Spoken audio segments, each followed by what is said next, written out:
Pues señoras y señores, muy buenas tardes. En nombre del grupo editorial SIAL Pigmalión tenemos el placer de darles la bienvenida a la presentación del libro Las vidas imposibles de Miguel de Cervantes, del autor, del escritor y editor Basilio Rodríguez Cañada, que normalmente nos acompaña siempre como editor, pero bueno, en esta ocasión pues participa como escritor. En primer lugar, damos la bienvenida, agradecemos al Ateneo de Madrid que nos haya acogido en esta sala. Les agradecemos a todos ustedes que hayan decidido acompañarnos esta tarde y agradecemos a José Manuel Lucía Mejías, catedrático de la Universidad Complutense de Madrid y reconocido cervantista, que haya decidido acompañarnos en esta presentación. Así que yo, sin más, le voy a dar la palabra y un fuerte aplauso para él. Muchas gracias.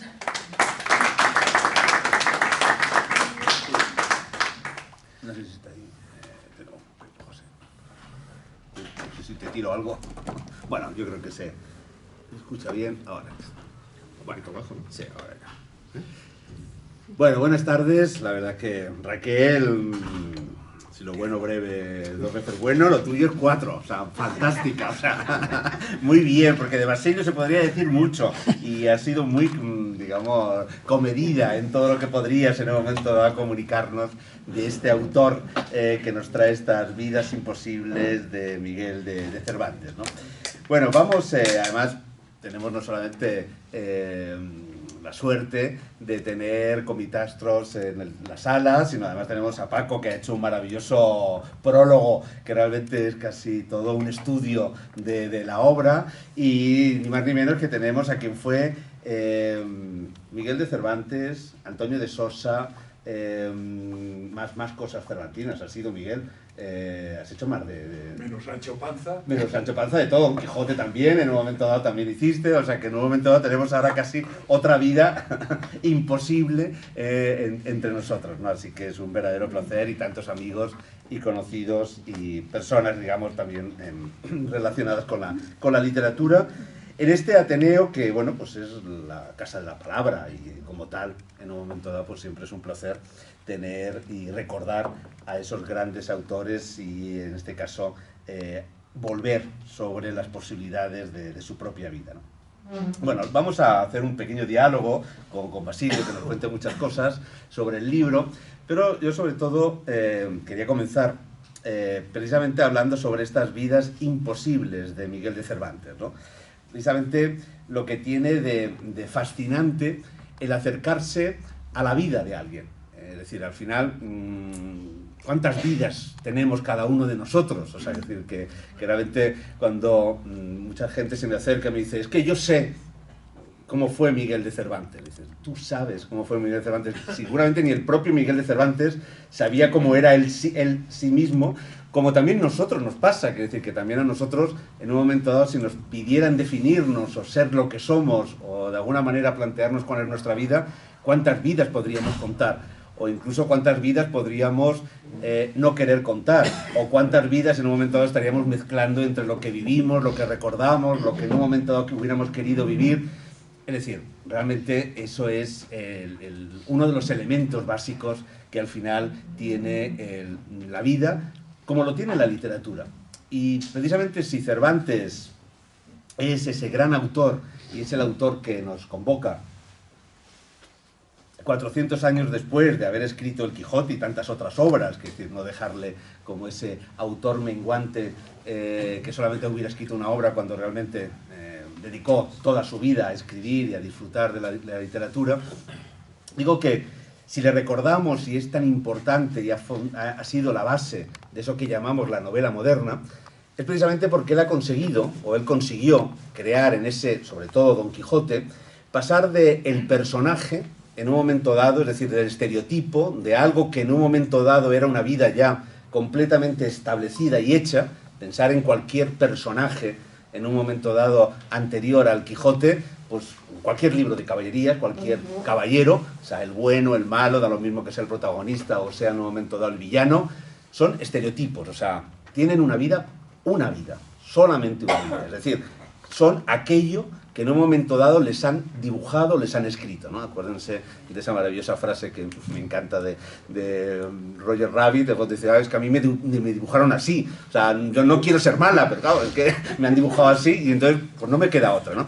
Bueno, eso es la literatura hasta Cervantes, hasta la lectura que luego ingleses y alemanes van a hacer de Cervantes. ¿Qué es lo que hace Cervantes? Crea personajes que tienen muchas vidas, es decir, que tienen la vida a partir de los cambios en la vida, la posibilidad de muchas vidas, a partir de las experiencias de aquello que les pasa. Es decir, Alonso Quijano no es un personaje, digamos, que queda siempre en el mismo lugar a lo largo de la literatura, a lo largo de la obra de Cervantes, sino incluso Don Quijote. Don Quijote tampoco es un estereotipo. No es, y podría serlo, es decir, no deja de ser una invención a partir de los libros y podría convertirse en una única vida. Pero es que hay muchos Don Quijotes dentro del Quijote. Es decir, no es el mismo el Don Quijote de los primeros 6 capítulos, no es el mismo el Don Quijote que va dialogando con Sancho Panza, no es el mismo Don Quijote que en un momento dado, en la segunda parte, se encuentra con sus lectores, gente que ya sabe de sus aventuras y que dialoga con él. Es decir, de pronto vamos a tener muchas vidas dentro de esos personajes. Bueno, pues si quien es capaz de crear muchas vidas en algo que es la literatura, que parece que nos lleva a crear esa única vida que es un personaje, una historia, un determinado contexto, imagínense lo que es haberla vivido. ¿Cuántos Cervantes hay? ¿Cuántos en un momento dado, cuántas vidas podía tener Cervantes? ¿Cuántas vidas podía imaginarse? ¿Cuántas vidas hubiera querido soñar? ¿O cuántas vidas en un momento dado le tocó vivir? ¿Y cuántas vidas hubiera querido olvidar? Como cualquiera de nosotros. Si nos hiciéramos un pequeño análisis cada uno, pues al final, en un momento dado, haríamos lo mismo, ¿no? Así que, si a todo eso que forma parte de la literatura, quien es capaz de vivir en la literatura, quien es capaz de crear esos personajes que nos hacen a nosotros también disfrutar o a un momento dado crecer con la literatura, imagínense lo maravilloso que es además inventarles otras vidas a las vidas que en un momento dado hubiera podido vivir desde la imaginación de alguien que también escribe y de alguien que también se coloca ante lo que es su vida, no como algo que quiere reflejar, sino como algo que quiere inventar. Y ahí por eso estamos en estas vidas imposibles de Miguel de Cervantes. Y ahora ya le voy a hacer la pregunta a Basilio, a mi querido Basilio, pero antes me voy a poner una medalla. Que ya que me hablo el primero, porque pongo yo la medalla, que es lo que hay. El título es mío.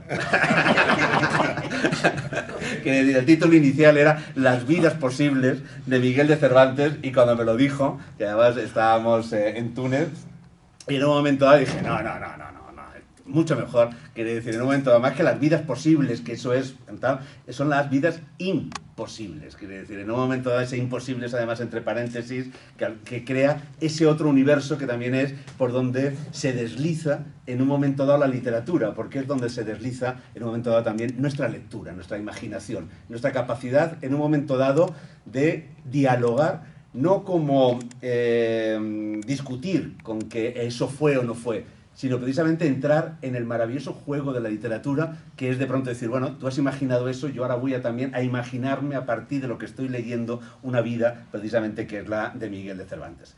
Así que Basilio, que tiene muchas vidas también, y que en un momento dado también nos regala también muchas vidas y en muchos lugares, y también en un momento dado un viajero, bueno, cómo en un momento dado te acercas a Miguel de Cervantes y en un momento dado decides que en todas esas vidas que tienes vas a abrir un espacio, además de la poesía, además en un momento dado de toda tu labor de edición, etcétera, y de toda la labor de gestión cultural, abrir precisamente aquí a Cervantes. Pues no sé si porque soy un temerario o porque sobre cobardes no hay nada escrito, pero comencemos con el capítulo obligado de los agradecimientos, si no te importa.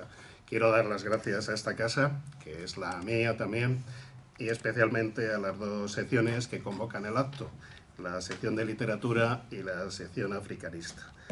Por supuesto, quiero dar también las gracias a todos los presentes, muchos de los cuales son parte de la familia Sial Pigmalión. Por tanto, jugamos en casa.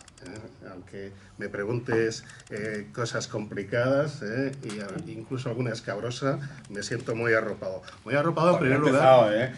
Muy arropado en primer lugar por la editora, que yo creo que es la primera vez que me presenta y ha sido efectivamente muy escueta la presentación. Yo creo que para no resaltar mis defectos, ¿no? Por tanto, se lo agradezco, ¿no? Se lo agradezco porque siempre está bien que se oculte aquello menos florido, menos presentable, menos, en fin, interesante, ¿no?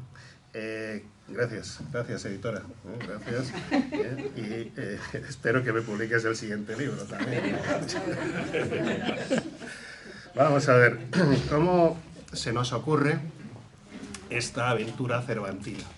Pues fue hace más de 20 años, José Manuel.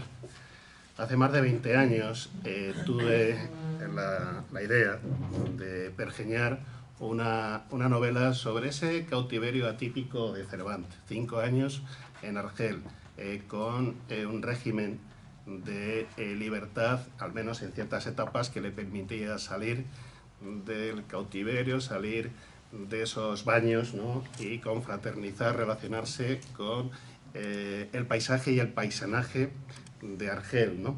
Eso a mí me resultó muy sugerente y se me ocurrió una historia. Pero incluso para documentarme viajé a Argelia, buscamos ahí la fórmula de que nos invitase el Instituto Cervantes de Argel y visité esos lugares cervantinos, ¿no? Había por aquel entonces muy poca bibliografía y documentación. Ahora hay bastante más, ¿no? Pero en aquel momento, pues, en fin, íbamos incluso, recuerdo, que me puso el Instituto Cervantes un coche blindado. No sé si porque ser editor es peligroso en cualquier sitio, pero en aquel lugar quizá más, ¿no? Y visitamos una serie de lugares que de alguna forma me permitieron pergeñar la historia. Pero quedó ahí por falta de tiempo, dado que acabamos de crear el proyecto editorial, que entonces se llamaba SIAL Ediciones. SIAL, un acrónimo que resumía un nombre ampuloso, petulante, Sociedad Internacional de Amigos de la Literatura. Y empezamos a editar libros y empezamos a quitarle tiempo a la creación, a la escritura, para dedicárselo a los autores. Y aunque es una historia a la que retorné en varias ocasiones, nunca pude terminar como novela. De tal forma que ahí quedó con múltiples notas. De hecho, Raquel me echa la bronca, dice que tengo demasiadas carpetas de apuntes y manuscritos. Un día me ha amenazado que pueden desaparecer todos, con lo cual la posteridad se va a ver privada, ¿no?, de una serie de obras magistrales que no han visto la luz, ¿no? Esos hijos que tiritan de inéditos y que, bueno, pues ella cuando coja ya totalmente el control de la editorial, va a ser en breve, pues espero que tenga consideración con la persona que le ha dedicado, yo creo que sus mejores obras. En definitiva, esa novela, ese proyecto de novela quedó ahí, en stand-by, truncado. Y aunque, insisto, retorné a él en varias ocasiones, nunca tuve los 6 u 8 meses mínimo necesarios para poder ultimar el proyecto.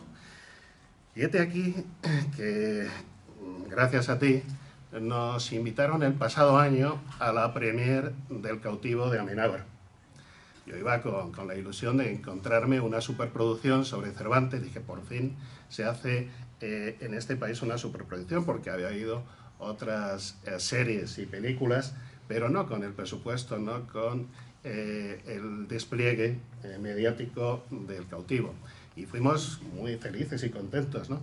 Pero cuando vi la historia, que me maravilló, especialmente el papel de este señor, pues, me refiero a Miguel, pues realmente, no sé si lo recuerdas, fuimos a tomar algo, yo estaba cabizbajo, meditabundo, dije, se ha acabado mi posible novela sobre Cervantes y el cautiverio de Argel. Se ha acabado porque mi tesis, mi historia, contraviene en buena medida la historia de Amenábar. Si ahora publico esa novela, van a decir que lo hago de alguna forma al rebufo de la película o que lo hago para contravenir o mantener una tesis distinta, divergente a la de la película, ¿no? Por tanto, pues, en fin, busqué mis viejos manuscritos, los volví a leer y casi me despedí de ellos, ¿no? Pero viajábamos a la semana siguiente a América, viajábamos a Santo Domingo y todavía con el recuerdo de esta experiencia algo traumática, hay que confesarlo, ¿no?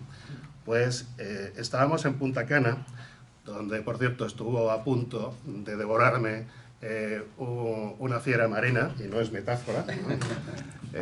Pero con esa experiencia dije, bueno, vamos a ver, esto debe ser un aviso. Mientras Raquel y los amigos se iban a solazarse, a bañarse, a tomar el sol, yo me quedaba allí en la casa diciendo, ¿qué he venido a hacer aquí? ¿Qué cometido tengo yo por delante? No sé, esto tiene que ser una señal.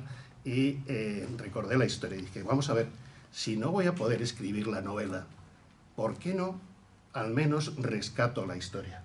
Y hago un relato. Voy a resumirlo, voy a condensarlo, de tal forma que un relato, yo creo que si vamos a estar aquí 15 días en Santo Domingo, me da tiempo a escribirlo.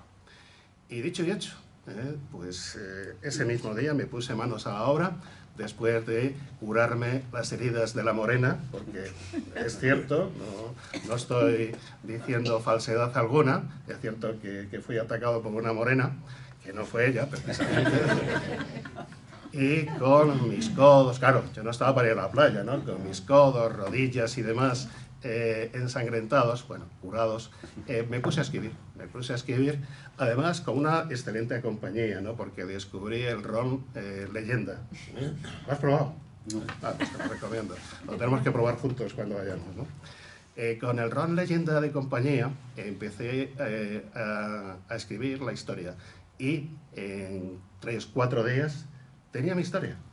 Y la verdad es que me hizo muy feliz, porque dije, bueno, no tengo novela, pero tengo relato, ¿no?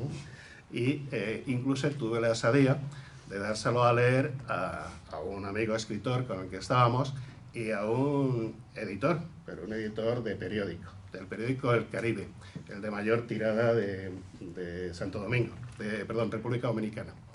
Y me dijo, oye, que me gusta la historia. Digo, sí, ¿te gusta? Sí, te la voy a publicar.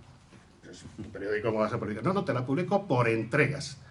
Me encantó esa idea, ¿no? Porque al igual que nuestros clásicos publicaban sus obras por entregas en los periódicos y revistas, digo, mira, me lo van a publicar. ¿Y qué día? Los sábados. Bueno, pues yo me vine muy feliz de República Dominicana y dije, bueno, no tengo novela, pero tengo un relato y además se va a publicar en América, ¿no? Donde tanto deseó, como tú bien sabes, ir nuestro personaje. Y ahí empezó la historia. Detrás del relato de Sombras de Argel vino otro que también tenía en apuntes sobre un posible encuentro entre Cervantes y Shakespeare, cuando la corte española estaba en Valladolid. También tú fuiste ahí el inductor, puesto que hiciste un magnífico prólogo a una edición de Cardenio, adaptada por Shakespeare, que se publicó y que se representó, y que, bueno, demostraba que al menos Shakespeare había leído a Cervantes, pero no que hubiese venido a Valladolid. Luego he visto que efectivamente no solo hay alguna otra novela, sino algún ensayo que intenta demostrar que efectivamente se produjo ese encuentro, aunque sin base documental, pero al fin y al cabo lo mío era una historia de ficción, ficción con visos de realidad, y me animé tanto que, como digo, pues estaba escrito una semana después el artículo. Como el director del periódico quería publicar una novela con nosotros y aprovechando que había buena relación entre la editorial y el periódico, le dije, oye, ¿qué tal está yendo Sombras de Argel? Bien. Pero ¿tengo algún lector? Alguno tienes. No me despejó ese alguno, ¿no? Me quedó una cierta zozobra. Pero bueno, si un escritor tiene al menos un lector, este es el que le entrega carta a naturaleza como creador, como autor. Por tanto, no quise indagar mucho más y me sentí satisfecho. Y le dije, oye, y si cuando terminas de publicar por entregas, creo que fueron 4 entregas, ¿querrías leer otra historia? Digo, claro, mándamela y lo vemos. Y le mandé este segundo relato y inmediatamente lo publicó a continuación, además con unas bellas fotografías que hacían que pareciese pues mucho más real la historia. En definitiva, ahí surgió, y en cuestión de 4 meses, 3-4 meses, me encontré con las 6 historias que configuran el libro. Nos marchamos, nos invitaron a Túnez, compartimos un viaje maravilloso, y ahí yo no sabía cómo decirte, porque no solo habíamos asistido a la premier del Cautivo, que empezó a tener una gran difusión nacional e internacional, sino que José Manuel había publicado su Cervantes íntimo, en el que hablaba de sus relaciones, en el que de alguna forma se metía también en la piel del personaje. Y bueno, pues realmente es un libro muy interesante que leí, del que entresaqué, por cierto, algunos datos, y no sabía cómo decirle, mira, ha salido la película, tú has publicado tu libro, y es que quiero publicar mi librito, ¿no? Pero bueno, después de tomarnos unas copas que no estaban permitidas, pero que nos las tomamos en Ciudad de Túnez, José Manuel, que tengo un librito, que si le echarías un vistazo, que en fin, que tú que eres un cervantista reputado y un autor solvente y el mejor biógrafo de Cervantes, que si intentas detectar todas las contradicciones y errores que a buen seguro habrá. Él aceptó, yo no sé si por el efecto del alcohol o de la amistad, ¿no? Pues efectivamente le envié el manuscrito y en esas noches tunecinas lo leyó y me dijo... Bueno, y entonces le dije, bueno, ¿y qué estás haciendo? Porque, digamos, hay alguna cosa que no quiere contar, pero claro, ¿qué es lo interesante o lo que en un momento dado, antes os decía, esas diferentes vidas, ¿no? Claro, todos podemos tener diferentes caminos y todos además somos conscientes, en un momento dado podemos ser conscientes, queremos poner un poquito de orden cuando miramos al pasado y decimos, claro, contesté aquella llamada de teléfono y eso fue la causa por la que luego... Es decir, siempre al final cuando estamos intentando recuperar nuestra vida siempre hay una causa y un efecto. Es decir, para mí cuando siempre digo que los biógrafos somos de las profesiones o de los trabajos más improductivos, porque claro, queremos poner orden a la vida de un muerto.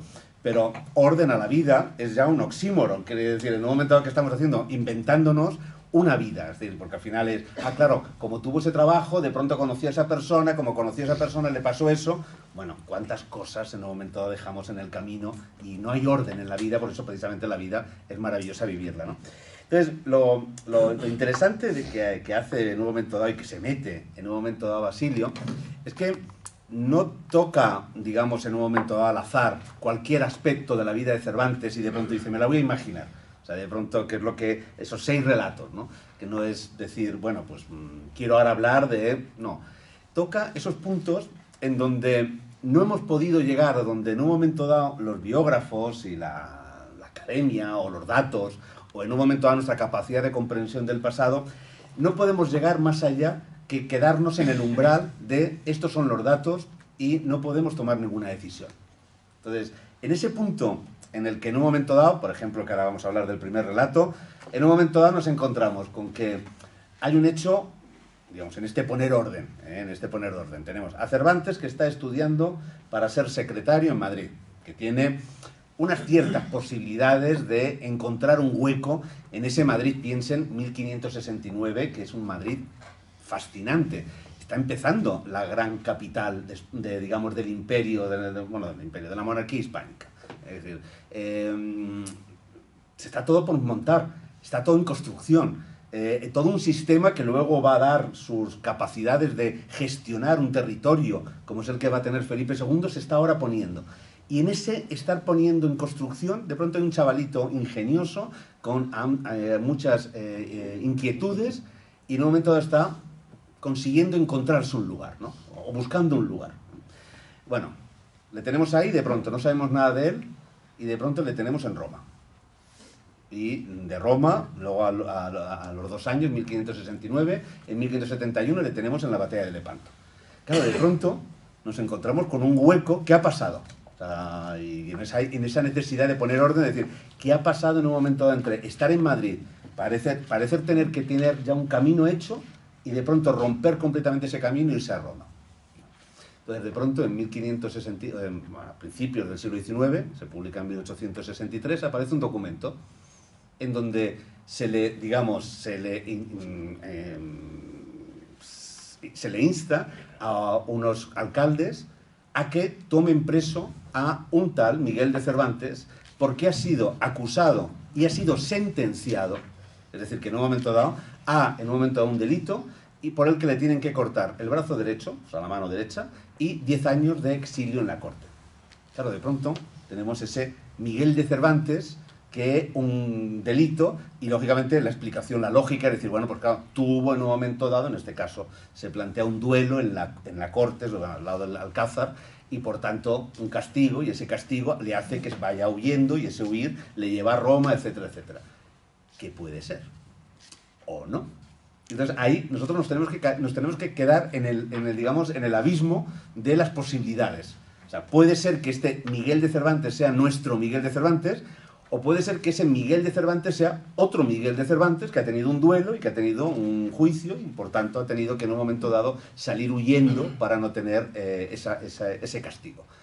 Porque lógicamente, como todos sabemos, hay muchos Migueles de Cervantes, como todos sabemos, hay muchos, seguramente Miguel Reyán, o hay muchos, digamos, incluso Basilio Rodríguez, pues lo que hay. Por ejemplo, yo siempre lo digo, José Manuel Lucía. Dice, bueno, tampoco José Manuel tal Lucía. Digo, no, José Manuel Lucía de Alcalá de Henares. O sea, limitemos. Y ustedes pueden poner en un buscador José Manuel Lucía de Alcalá de Henares, y me saldré yo, hola, ¿qué tal? No sé qué, pero también le saldrá José Manuel Lucía, militar, ganador del pasapalabra, que vive en Alcalá de Henares. O sea, y estamos aquí los dos, en un momento dado, disputándonos a ver quién es el que tiene más presencia en Internet, y estamos, pues imagínense, Miguel, que no es tampoco un nombre tal, y Cervantes, que es un apellido, sobre todo muy común en la zona de Córdoba, e incluso en toda Andalucía. Entonces, de pronto, ahí es donde viene, precisamente, el escritor. Ante eso que nosotros tenemos que quedarnos en el abismo, quedarnos en ese lugar de decir, no puedo dar el paso adelante, porque en un momento dado ya estoy haciendo ficción. Ahí es donde me parece que vienen esas vidas imposibles, viene el escritor, y en un momento dado se lanza a inventarse una historia que a veces tiene su aquel, porque hay algo que a mí me gusta mucho del libro, que en un momento dado, y muchos de los que estáis aquí, que conocéis a Basilio, vais también a reconocer, que es que de pronto esos viajes, esos lugares donde han sido escritos los relatos, están ahí. Quiere decir, han sido la causa o han sido en un momento dado la inspiración, y de pronto está hablando un Cervantes, pero que en realidad debajo de esa vida aparente de imposible de Cervantes está otra vida imposible de Basilio Rodríguez Cañada. Bueno, posible, ¿no? Porque yo no llegó a tener esa trascendencia de Cervantes, en el sentido de que él, como gran creador, supo también dejar una serie de silencios muy elocuentes en su biografía, que no llenó por motivos que desconocemos. Y eso a mí me permitió efectivamente el poder especular, inventarme, transfigurarme, de alguna manera también el personaje en cuestión. Pero sí, cuando ya tengo los 6 relatos, que inicialmente eran 3, el de Sombras de Argel, que fue el primero escrito, el segundo, el del imposible encuentro en Valladolid, y claro, dije, vamos a ver, esto está muy deslavazado, hay que empezar la historia por el principio, y ahí es donde, de manera sintética, y pasando de puntillas en muchos de esos, esas vivencias o pasajes vitales demostrados, pues empecé a especular, este hombre, ¿por qué se fue? ¿Qué pudo ocurrir? ¿Por qué fue a Italia? ¿Por qué se alistó en la Armada? ¿Y por qué estuvo en Lepanto? ¿No? Tenía que despejar al menos esas dudas, porque lo que la gente sabe es que Cervantes escribió Don Quijote y que estuvo en Lepanto, de donde volvió lisiado, ¿no? Entonces, bueno, pues pergeñé. Hay una primera historia que efectivamente se basa en la realidad, y es que se marchó de Madrid. Claro, la causa, pues la causa parece ser que fue un duelo, porque luego, claro, cuando empiezas a hablar con los especialistas, con los filólogos y cervantistas, a ella sí que pues entré en pánico directamente. En los agradecimientos menciono alguno, a otros no los menciono directamente porque bueno, pues no me aportaron demasiado, pero alguno de los que sí menciono dijo, bueno, es que a lo mejor el del duelo, como tú muy bien apuntas, no fue Miguel de Cervantes, sino otro Cervantes. Y dije, ya lo hemos fastidiado. Yo no vengo aquí a investigar, sino que vengo a crear. Mi personaje me lo habéis robado con una película y con un libro, y yo quiero darle vida y darle cuerpo y darle sentido, ¿no? Y bueno, pues hice mi propia historia, ¿no? La historia en la que me baso en el duelo, que además tampoco dejo clara la causa, ¿no? Porque, claro, pudo ser por diversos motivos, ¿no? Parece ser que uno de ellos fue por celos, ¿no? Que el marido que le pilla con su señora, pues le reta a duelo, y el que sale malherido es el marido. O también porque a lo mejor pues parece ser que tuvo un afecto especial con Lope de Hoyo, su maestro, ¿no? ¿Qué más da? Lo cierto es que hay un duelo, o que pudo haber un duelo, y que para evitar que le cercenaran la mano derecha, pues huye a Italia, donde tenía un buen amigo, que ya era cardenal, a quien conoció en Madrid. Corrígeme, tú que eres el especialista. No, tú estás inventando, ¿eh? Tú estás haciendo ficción, ¿eh? O sea, así que puedes decir lo que quieras, que eso es ficción.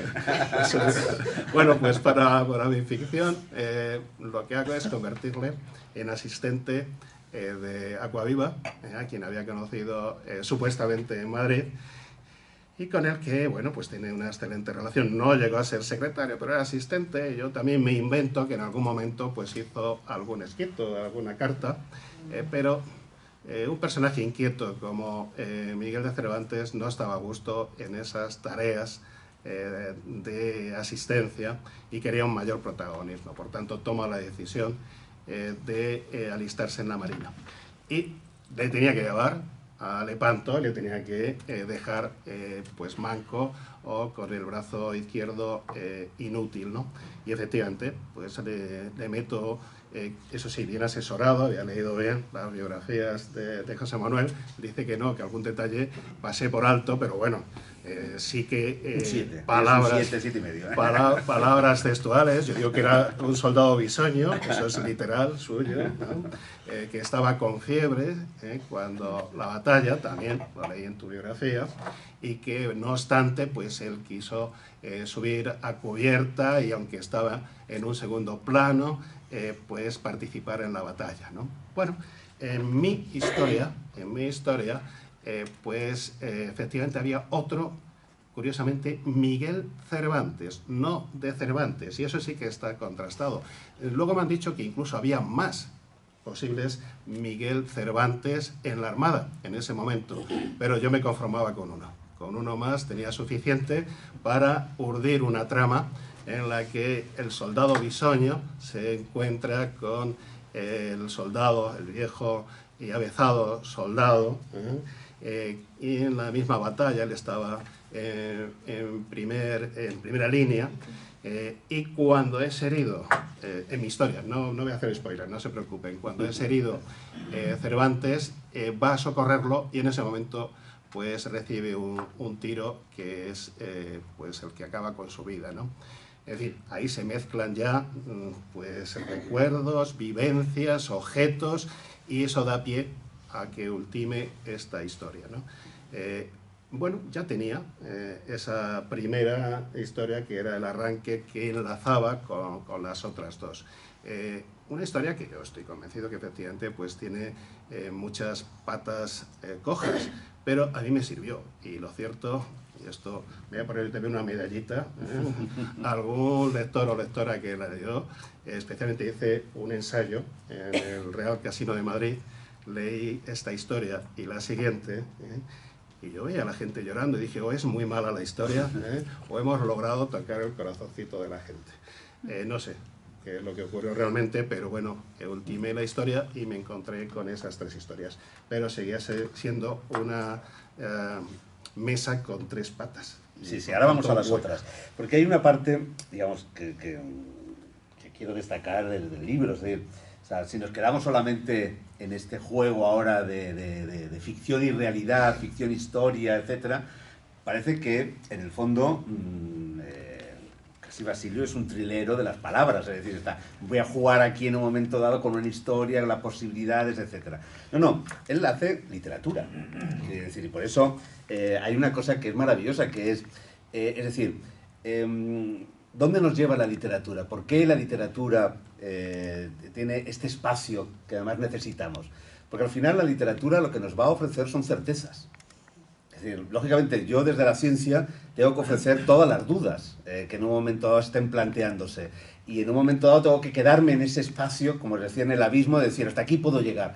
Claro, tú no quieres quedarte en el abismo, tú quieres pasar, tú quieres en un momento dado entrar también como Alicia en, digamos, en la búsqueda de aquello que en un momento dado es lo último, ¿no?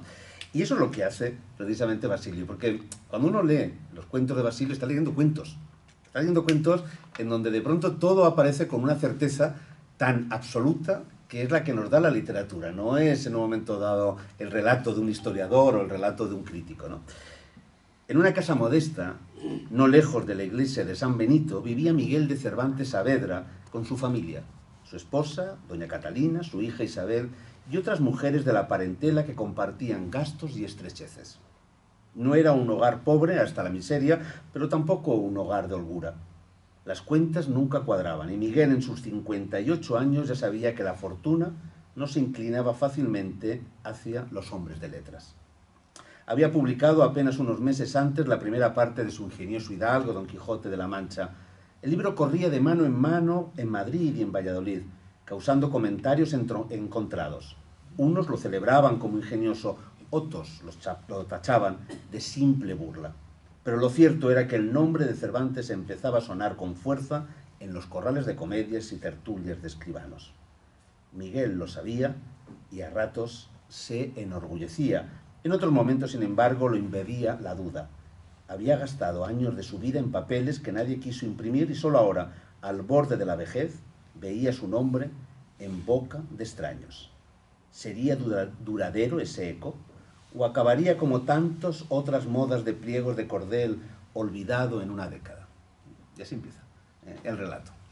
Con las certezas que precisamente te da quien está escribiendo, sabiendo que está creando su mundo. Esas vidas imposibles que en un momento dado hacen que en un momento también podamos llevar a Cervantes a América, a cumplir el sueño americano que en un momento dado él nunca pudo hacer en vida. Efectivamente, ya había sido bastante osado al zambullirme en la biografía de Cervantes en estos 3 episodios. Y dije, bueno, esto es un librito demasiado fino. Raquel no me lo va a querer publicar, porque, bueno, pues va a decir que no es rentable, que son pocas páginas. Tenía que meter más historias, pero yo no quería desvelar más historias de Cervantes. Para eso están los biógrafos e historiadores, aunque efectivamente muchos historiadores, especialmente cuando se encuentran con esas lagunas, lo que hacen es cubrirlas con creatividad, con invención. Eso ya lo hacían los griegos y los romanos, cuando intentaban hacer sus historias, en realidad lo que hacían es una recopilación de relatos, ¿no? Cuando no de cuentos. En definitiva, con mis 3 relatos y con la imposibilidad de publicarlos como libro, me planteé, bueno, ¿y qué escribo yo ahora? Porque meter aquí relatos de otro personaje no tiene razón de ser. Es un autor al que hemos dedicado tanto tiempo como lector, como editor, que no se merece un librito cojitranco, ¿no? No podemos dedicarle este libro. Y como no quería meterme, como digo, en otras vivencias, que a lo mejor en el futuro, ¿no? Quién sabe, ahora ya me he venido arriba, después de que te he escuchado leer eso lo he escrito yo. Sí. Y elegido al azar, que no estaba, puedo elegir otro. Bueno, pues dije, vamos a ver, ¿qué es lo que más deseó Cervantes en su vida? Digo yo, ¿no? pues lo que estuvo deseando durante muchos años, desde su retorno del GEM, fue precisamente ir a América.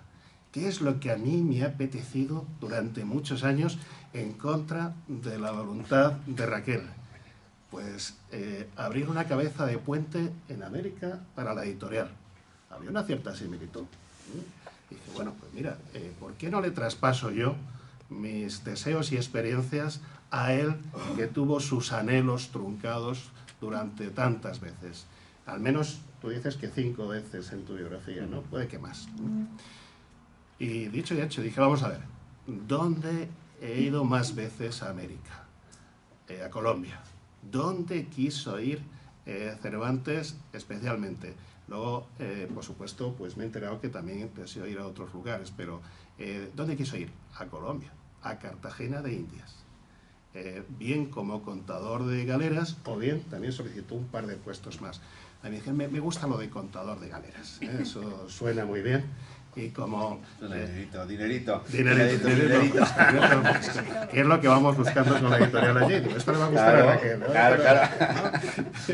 Y empecé a recordar tantos viajes a Cartagena, algunos compartidos, y tantas noches intramuros, ¿no?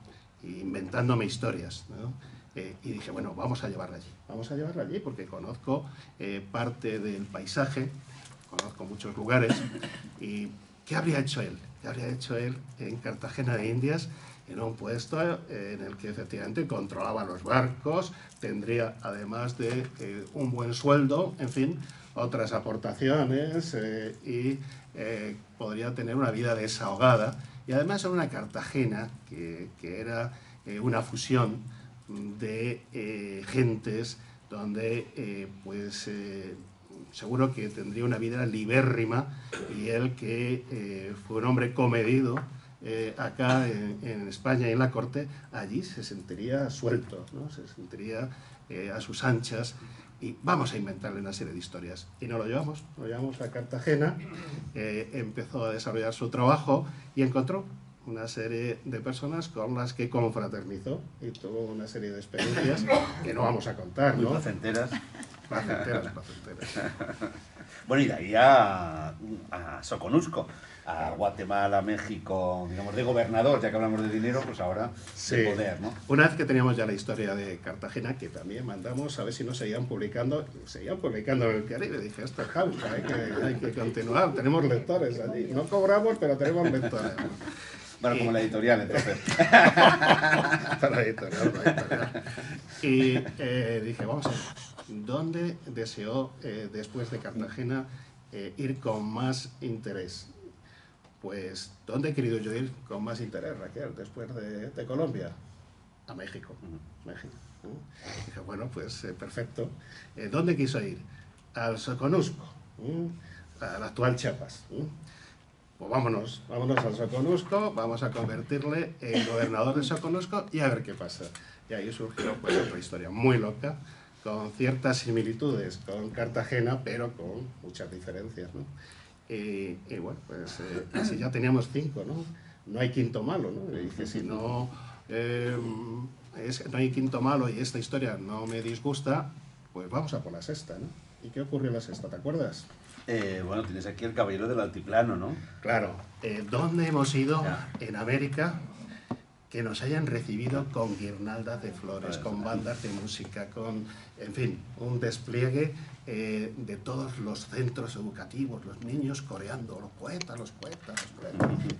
Bueno, es que esto no me ha ocurrido jamás. Entonces tenemos que dedicarle a ese país una historia. ¿Qué país es al que me refiero? Bolivia. En Bolivia, aquí insisto, hay algún poeta en la sala que vivió esa experiencia. Nunca nos hemos sentido tan bien acogidos, nunca nos han dedicado tanto cariño y nunca han apreciado, yo no sé si de manera real o falsa, nuestra obra. Dije, bueno, hay que dedicarle una historia a Bolivia, al altiplano, y ahí surge la sexta historia. También con ciertas similitudes porque obviamente América, pues en ese momento estaba en plena ebullición. Era una eclosión de intereses, de gentes, en fin, tipos muy variados, ¿no? Y yo supongo que él habría hecho historia. Y de hecho, en los tres relatos hay una historia que subyace, distintas, pero hay una historia siempre, porque un creador como Cervantes tendría que escribir obligatoriamente, y sobre todo al verse dentro de esas sociedades tan multiculturales, tan multiétnicas y tan vivas, ¿no? Y tan apasionadas. Bueno, y además hay otra cosa, como ven, se van incorporando y entrelazando las vidas imposibles de Cervantes con Basilio, porque también hay otro eje, digamos, que se van también entrelazando, que es también el paso del tiempo. Estas historias de hace 20 años, también Basilio las está contando también desde una perspectiva también, digamos, de una edad en donde los años se van cumpliendo. O sea, Proveta, ¿no? Hombre, ¿no? sí, no, todavía Proveta lo digo, yo esa palabra no la he utilizado, sino simplemente los años van pasando, ¿no? El tiempo, inexorable, había transformado a Miguel de Cervantes. Ya no era el soldado que había luchado en Lepanto, ni el cautivo de Argel que soñaba con libertad, ni siquiera el corregidor enérgico que supo abrirse camino en los Andes.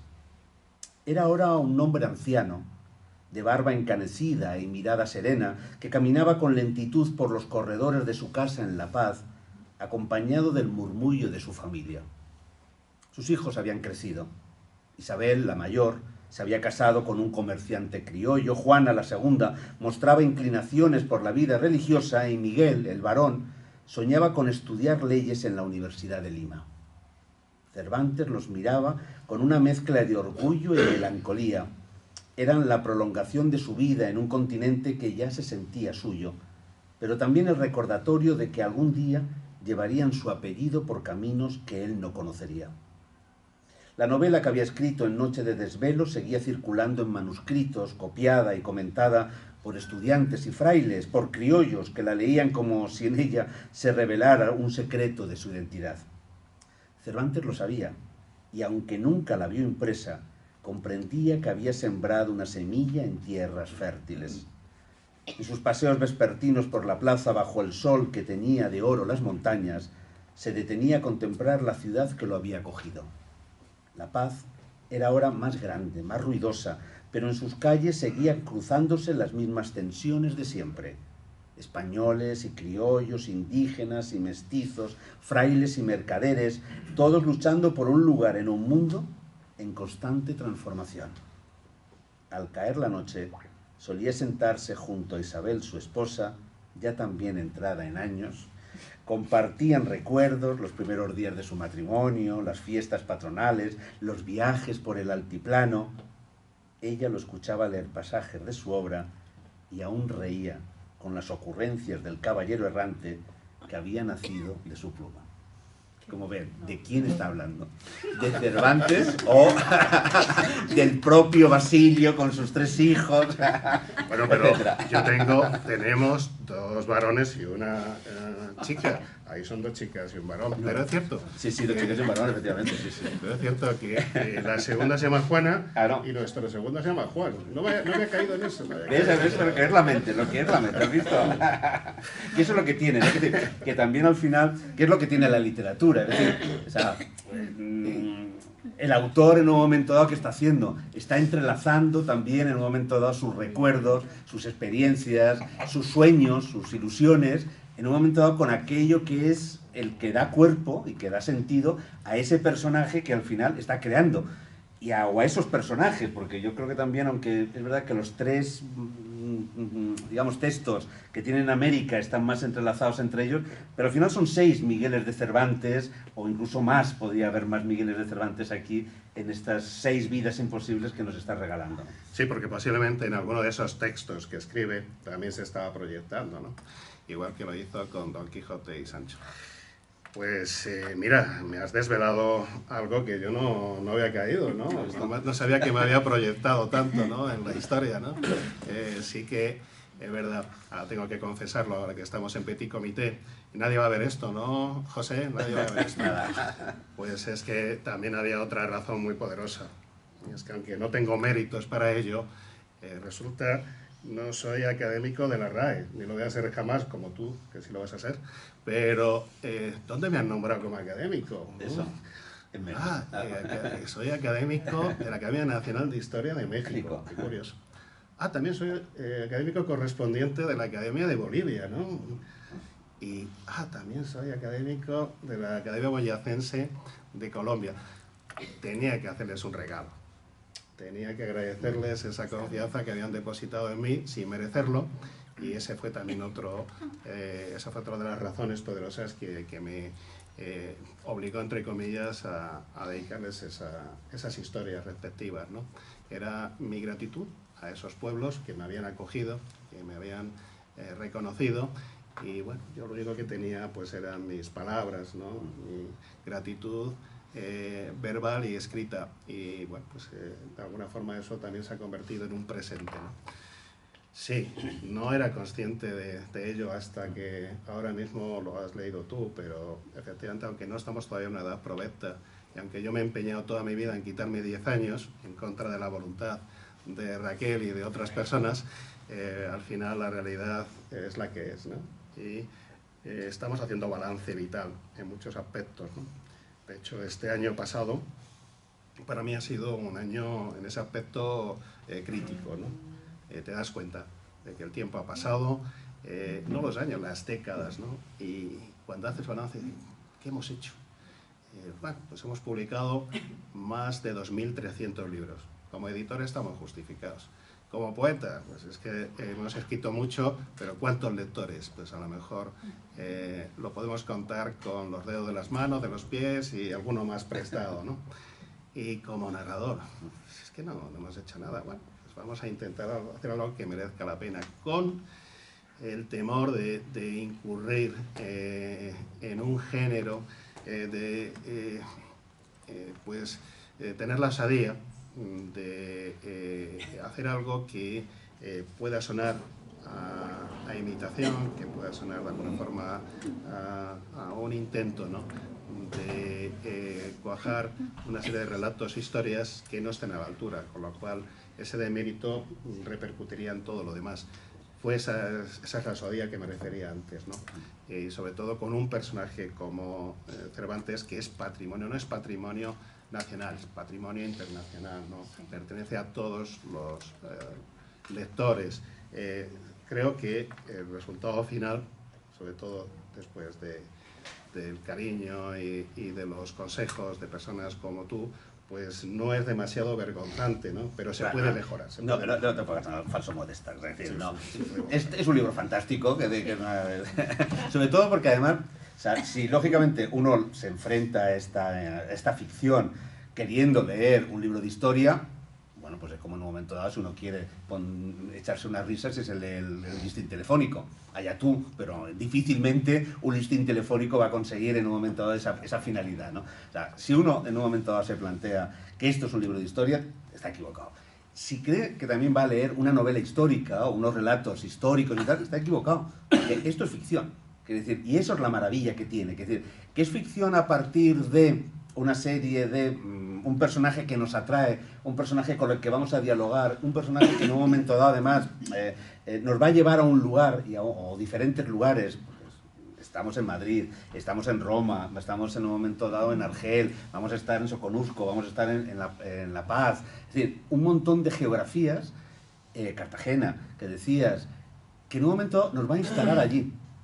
Sin en un momento dado tener que tener la seguridad de que en la calle tercera saliendo de la Plaza Mayor es la calle mayor o es una calle peatonal que solamente hay tiendas. Da lo mismo, es una ficción, todo es posible. Igual que es una ficción La Mancha, igual que es una ficción el lugar de La Mancha, igual que es un momento dado es una ficción todos los caminos que traspasó Don Quijote y Sancho, pero también los que hizo Periandro, los que hizo en un momento dado cualquiera de los personajes ideados por Cervantes o por cualquier autor, ¿no? Así que yo no hago la falsa modestia, o sea, es un libro que está estupendo, se lee que da gusto, quiere decir que ahí tiene esa prosa Basilio. Yo el único, digamos, pero que en un momento dado le dije, digo, tiene tanta facilidad de escritura, digo, que merece este libro que le dejes 3-4 meses en el cajón.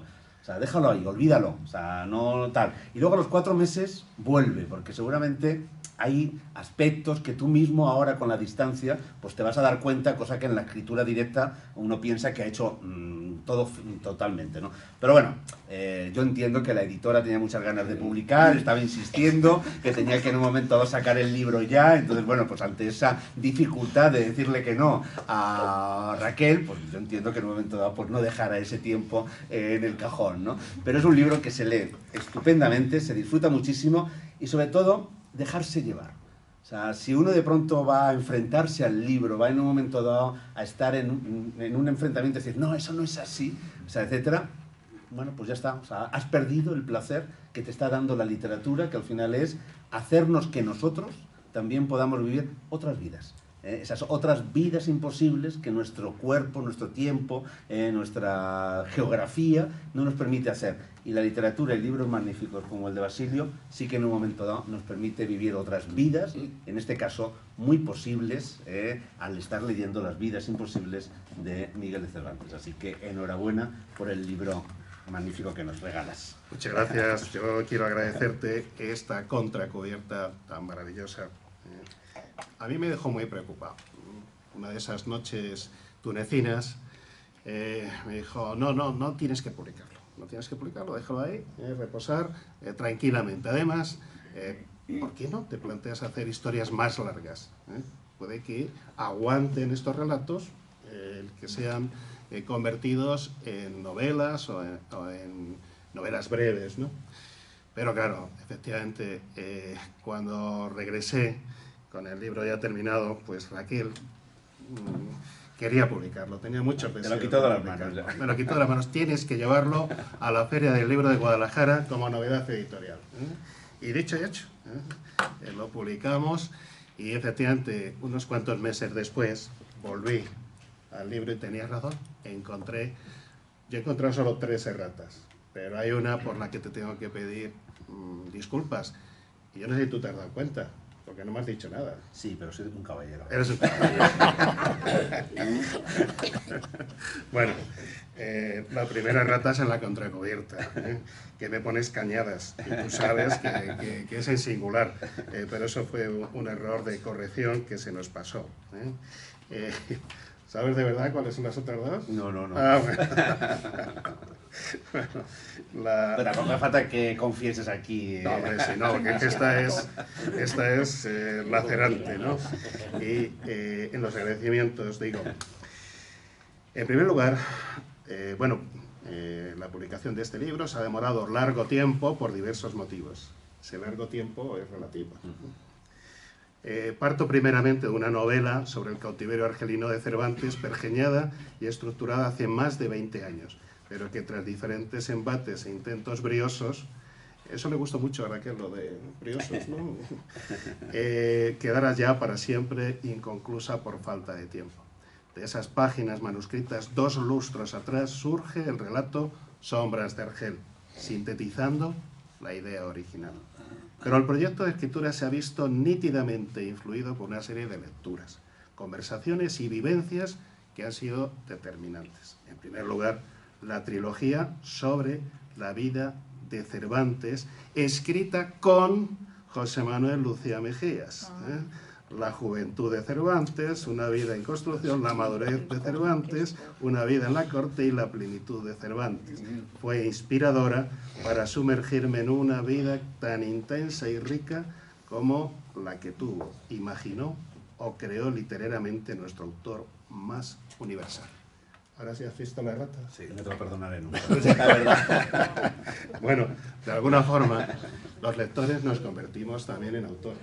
Entonces, al leer tu obra, pues es como si hubiese sido coautor de ella junto a ti.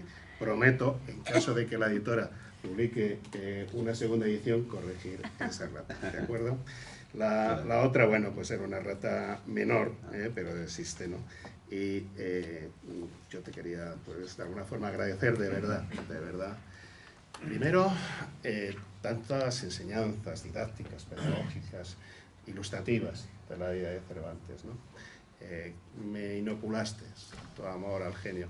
Yo realmente, pues, lo que tenía era un amor a su obra, ¿no? Pero tú me descubriste el personaje. Y otros autores de la casa que también leyeron la obra y me recomendaron que no la publicase, como otro insigne cervantista, por cierto, colega tuyo, en muchos aspectos, pues tenéis ahí ciertos vínculos que no vamos a desvelar. También lo leyó, me hizo una serie de sugerencias filológicas e historicistas que no tomé en consideración. Le pido perdón desde aquí, pero sí que aprecié que leyese el manuscrito y que me detectase un par de ratas, que esas sí las corregí. Y a todas las demás personas que me aguantaron esos meses de escritura, de obsesión, y los que han venido después, porque este libro ha sido el desencadenante de una obsesión, ¿no?, por revitalizar historias de otros muchos. De hecho, acabo de terminar, está leyendo una profesora, buena amiga, también una serie de relatos sobre otro de los genios que igual dejó inconclusa su biografía porque no quiso desvelar muchas de esas lagunas a las que nos referíamos anteriormente. No lo sé, no sé si lo publicaré porque esta editora es muy dura, pero me atreví con otro de los genios de la literatura universal que aparece en este libro, Shakespeare. Tengo una serie de relatos sobre él y ya veremos, a lo mejor dentro de un año pues estamos aquí hablando de Shakespeare. Bueno, pues si tienen algunas dudas ya antes de despedirte y de que nos despidas y ya y te ponerte a firmar como loco, si tienen alguna duda hasta ahora de comprar el libro, 2 datos. Donde se cuenta la más extraña y jamás imaginada aventura del hallazgo, del prólogo a las felicísimas vidas posibles o no, del ingenioso Miguel de Cervantes, del muy valeroso y discreto Basilio Rodríguez Cañada, por Daniel Miguel Áñez o no. Y, si les queda otra la duda, Basilio, la hermenéutica de la realidad ficción cervantina. Estudio introductorio de don Francisco Gutiérrez Carbajo, bachiller, doctor de esta santa casa y de este Villa y Corte de Madrid. No, eso ya, de Aceuche, Extremadura. Bueno, de Extremadura, efectivamente. Así que con eso ya, digamos, el libro queda completo. Yo he de decir que conseguimos unas largas y muy fructíferas conversaciones en Túnez, buscando por todos los lados y al final los teníamos en el restaurante del hotel, así que tuvimos que dar un montón de vueltas para llegar al mismo lugar y que fue un verdadero placer, una de esas largas noches, llegar a la habitación y escribir mientras nos acosaban unos poetas venezolanos que querían publicar. Efectivamente, sí, así que entonces era una manera también, al final la literatura nos salva, también en un momento dado de los acosadores, ¿no? Me vas a permitir, yo creo que los 3 mejores textos del libro no son míos. Y lo digo sin falsa modestia, de corazón. El texto más extenso, el estudio introductorio de mi nunca bien querido y ponderado Paco Gutiérrez Carbajo, la verdad es que yo entiendo que la amistad hace que nos excedamos en los juicios de valor, en los análisis que hacemos de los amigos, de sus obras, y en este caso Paco, pues la verdad es que hace un estudio magnífico, un estudio filológico, fino, profundo, pero pues se delata en cuanto a ese vínculo de afecto y amistad que compartimos. Es demasiado generoso y yo sé que no merezco tantas... Venga, ya que tienen que filmar, venga. Tantas valoraciones positivas como hace él, pero te lo agradezco, Paco. De verdad que yo pienso que es el texto más valioso del libro. Por supuesto, el pórtico de Daniel Miguel Áñez es fabuloso. Sobre todo en mi pueblo les ha encantado, ¿no? Eso de... ¿A Daniel o el prólogo? Bueno, Daniel también tiene allí sus amores, ¿no? Cuando ha ido por ahí también ha dejado recuerdo, ¿no? Pero alguno de esos poemas, pues la verdad es que les ha encantado, ¿no? Salvo al alcalde de mi pueblo, que no terminamos de congeniar, ¿no? Y el tercer texto es Tu contracubierta. Muchas gracias. Por eso me siento ahí muy arropado, con los 2 textos introductorios y el texto de la contracubierta. Creo que querían preguntar si no tiene inconveniente la editora, pues... Yo quería dar las gracias, porque la osadía... Es que están grabando. ¿Puedes venir aquí, por Sí, favor? sí, no. No, yo quería dar las gracias porque soy filóloga, ¿eh? O sea, de estas que dan pánico, como has dicho tú. Pero la osadía es maravillosa porque se restituye a la vida y tejiéndola con la propia, algo que no puede quedarse en un nivel que no le corresponde, y además con la honradez de la que habéis hablado de situarlo en el lugar que, o sea, que no es una novela histórica, y esto se agradece mucho, porque la verdad es que yo personalmente estoy bastante cansada. Y nada, pues que muchas gracias. Muchas gracias. Voy yo con una. Venga. Bueno, al principio has dicho que hicisteis un viaje a Argel para visitar los lugares cervantinos. ¿A cuáles te refieres? ¿Continúan? ¿Se conocen? Bueno, a mí... Gracias. Vamos a ver, a mí me llevaron a un lugar donde decían que había estado... La gruta. A una gruta donde decían que había estado Cervantes. Y además me obsequiaron en el Instituto Cervantes una publicación que tengo de Cervantes en Argel, que te voy a regalar con mucho gusto el próximo día que nos veamos, ¿no? Y un folletito también en el que intentaban vincular a Cervantes con la ciudad. Yo creo que no tuvo mucho recorrido, pero bueno, yo me basé en esa sentencia. En definitiva, para aquellos... El ambiente, tomaste el aire. El aire, sobre todo. Efectivamente, yo quería ir a la Medina, quería zambullirme en esa realidad muy diferente de la Medina que pudo conocer Cervantes, y sobre todo cuando vi luego la recreación de Amenábar, dije, bueno, yo la verdad es que no fui a ninguna barbería, pero existen, seguro que existen, pero a mí no me llevaron, como era invitado del Cervantes, no me llevaron... Estaba blindado. Claro, estaba Claro. totalmente blindado. Pero sí me llevaron a esa gruta que es muy parecida a la que sale en la película, no sé si es la misma o similar. Porque imagino que la película pues se rodó aquí en España, ¿no? O esos exteriores no son de allí. Y sí que hay varias historias. Hay varias historias de Cervantes que corren por allí, de ficción. Nada realistas y nada relevantes históricamente hablando, ¿no? Eso me basé en ellas en mi viejo proyecto de novela. Porque en mi proyecto de novela lo que hago es pues facilitar que encuentre a una persona especial. Y no es el Bayá, no es el rey de Argel, sino que era otro personaje. Y además... Hasta ahí puedes leer. Hasta ahí podemos leer. Y además esa historia retorna luego al final de la vida de Cervantes. No vamos a ver. No, efectivamente. De alguna forma, claro, hay que tener en cuenta que esa historia iba a ser la única, iba a ser la novela. Por eso, el final de la novela, si es importante el principio, el final también tenía que cerrar el tema, ¿no? Bueno, me quedé muy satisfecho. Ya digo que hice llorar a unas cuantas personas y dije, o es muy mala o pellizca, ¿no? Me emociona. Y ahí es lo que puedo decirte, ¿no? Que te voy a regalar ese libro. Delante de testigos, ¿eh? Eso. Está prometido, está prometido. Y grabado. Yo únicamente intento no pensar en robar libros en casa de este señor, porque tiene una magnífica colección de Quijotes, y alguna vez he tenido la tentación, que conste. Por lo demás soy generoso, ¿no? Aunque la editora me dice que no hay que regalar, que hay que vender, pero como no hemos publicado nosotros el libro, te lo voy a regalar con mucho gusto. Querido Paco, ¿has pedido la palabra? Sí, Yo tenía que moderar la editora, ¿no? No la dejas. No, que estamos grabando. Sí. No, en primer lugar, quiero desmentir a Basilio y decir que no es verdad que lo mejor sean los textos o los paratextos, como dicen mis colegas. No. Lo realmente verdadero y bueno es tu libro.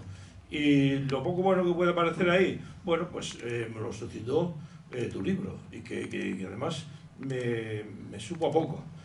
Y en relación con todo esto, pues a mí hay una cuestión personal, que es el pasar por las cárceles. Yo he estado lo digo mucho, sobre todo los que me quieren adelantar por la izquierda y tal, en las cárceles de los continentes. Pero en la cárcel de Carabanchel, que era la antigua cárcel de Carabanchel, primero estuve y después de estar y coincidir con presos ilustres, fui profesor y le dije a mi universidad que yo iba a dar clase. Y daba clase allí en la... había 40 o 50, bien es verdad que casi la mayoría eran de los cárteles de Cali, de Medellín, etc. Y de España había relativamente pocos. Si ustedes recuerdan las cárceles la cárcel de Carabanchel, las que están ahora, después he estado en una cárcel que inauguró un señor que después estaba metido en esa cárcel, pero con esos módulos, con esas distintas galerías que llamaban, cada galería, cada módulo es absolutamente autónomo, tiene su...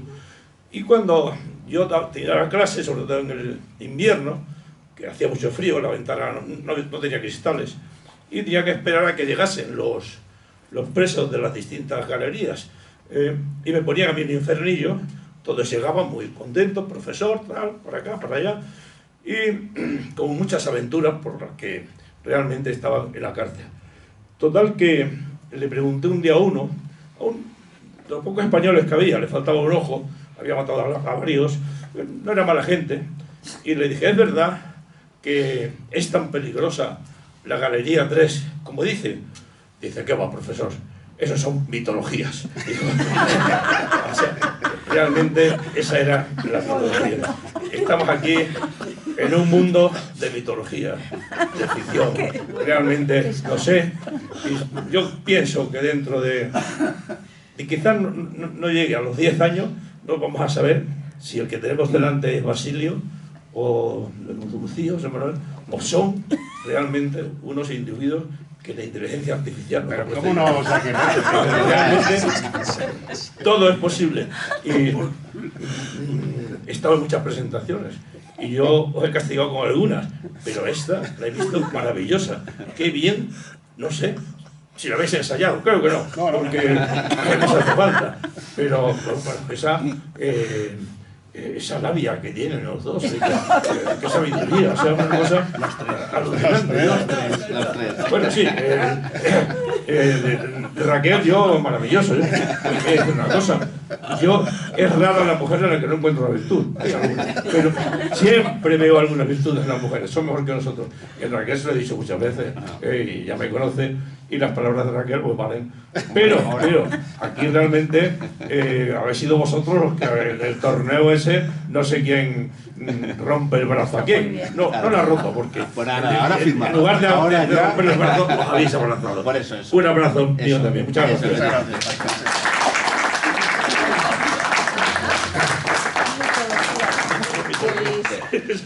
¿Alguien más quiere intervenir? ¿O alguien quiere preguntar? Fernando, nada. Ahora para firmar. Fernando. Venga, Fernando. Que están grabando. Voy a ser breve.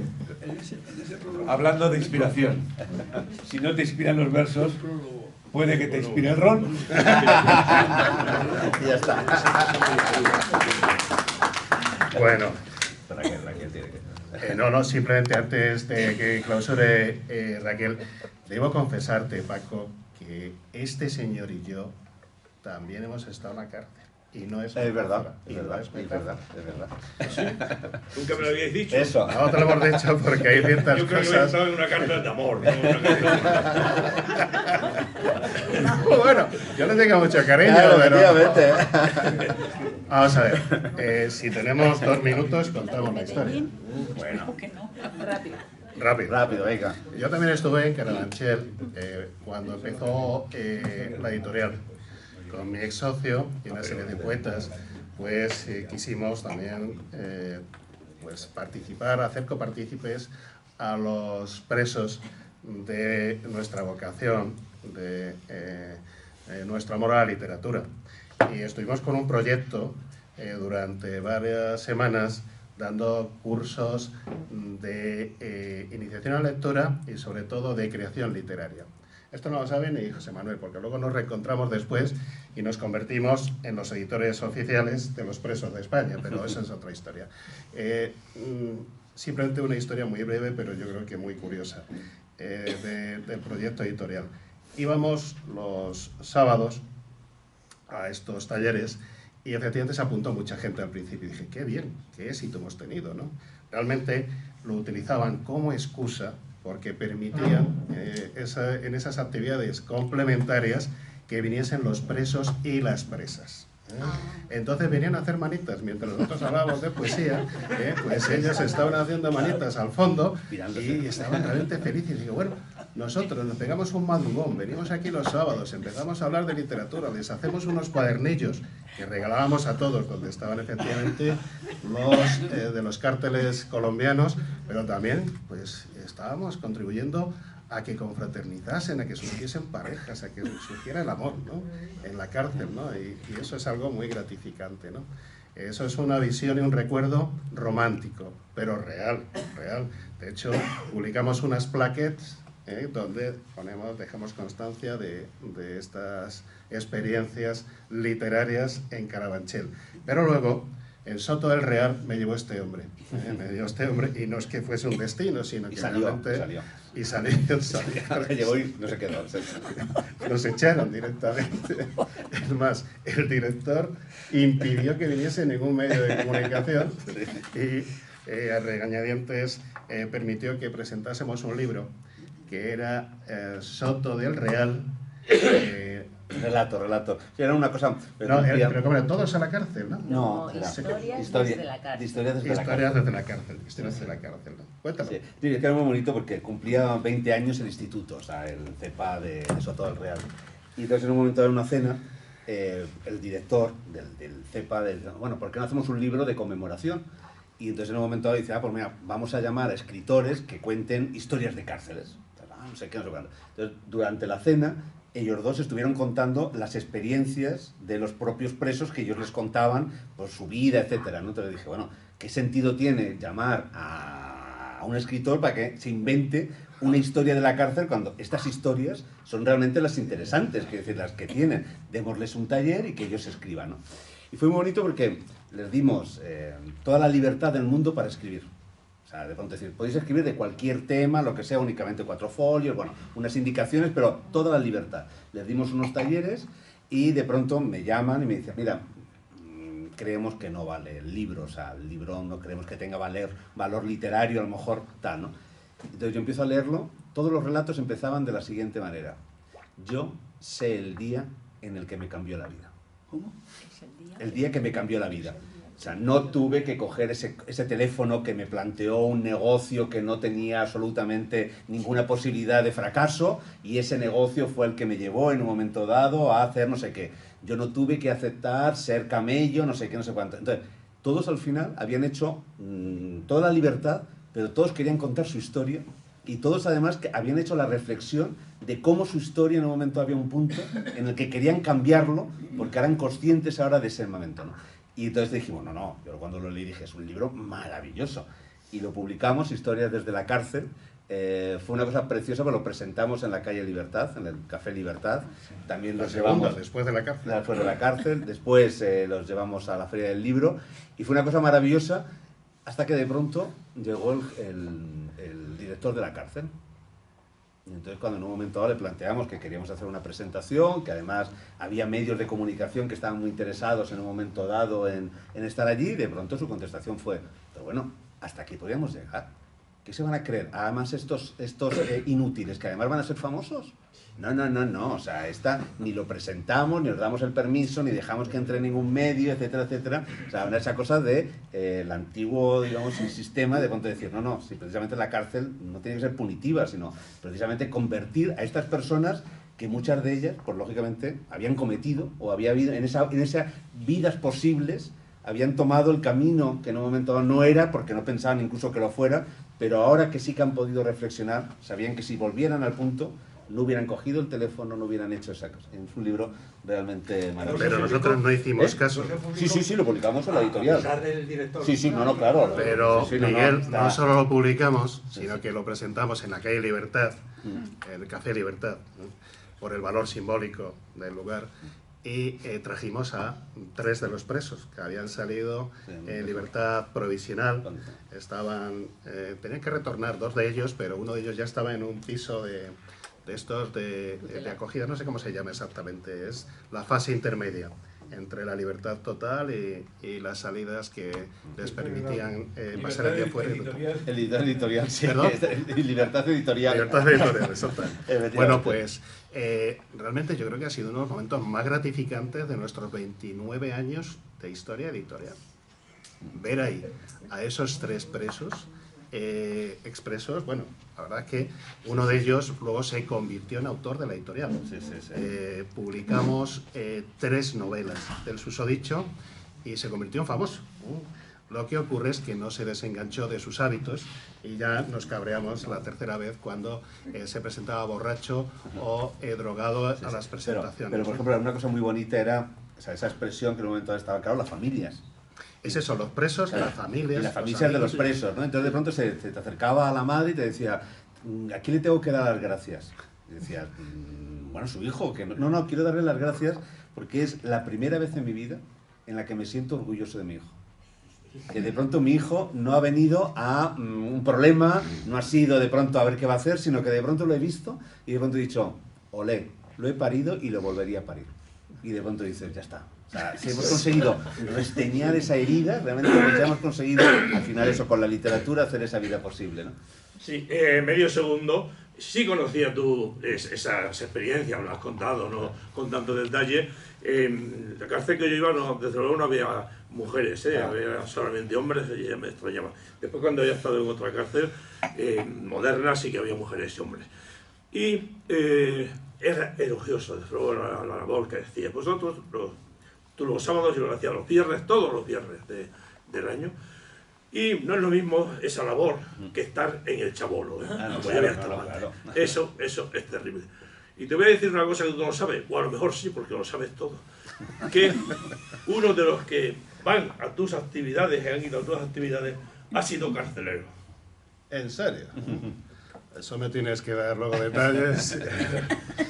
Ahí se queda. Bueno, ya terminamos con esta anécdota, simplemente diciendo a partir de ese momento de publicar esa obra, que fue en el año 10 o 12.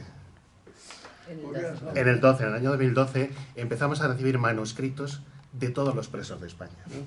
Pero eso sí que eran realmente malos, ¿no? Porque no habían sido corregidos. Incluso antes, que siempre hemos sido una editorial de familia, y estaba antes la sede dentro de nuestra propia casa. Teníamos una parte, un despacho y una parte dedicada a la editorial, y el resto de la casa es donde estaba nuestra familia. Y recuerdo, ¿no?, que no solo nos mandaban los originales, sino que venían a entregarlos, ¿no?